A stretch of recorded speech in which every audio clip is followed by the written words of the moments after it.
النادي الاهلي مش للبيع ومش ممكن يكون للبيع.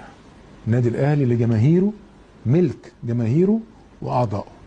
معناه ان النادي الاهلي بيسيب حقوقه ابدا.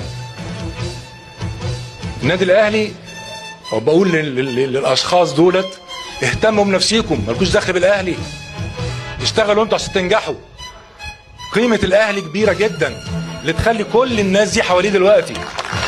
فكروا في كده واشتغلوا لده، اشتغلوا لنجاحكم، ما اشتغلوش لافشال الاخرين. بيشتغل عشان يفشل النادي الاهلي بس. ده امر عجيب وامر مش هيستقيم ومش هيستمر. عشان كده بنقول تاني، النادي الاهلي راقي، النادي الاهلي له من مستوى الرقي والاخلاق والمبادئ والقيم اللي ما ينزلش لهذا المستوى. اطالب الجميع بتقدير، ويجب ان يكون ده تقدير النادي الاهلي. النادي الاهلي يستحق التقدير من الجميع.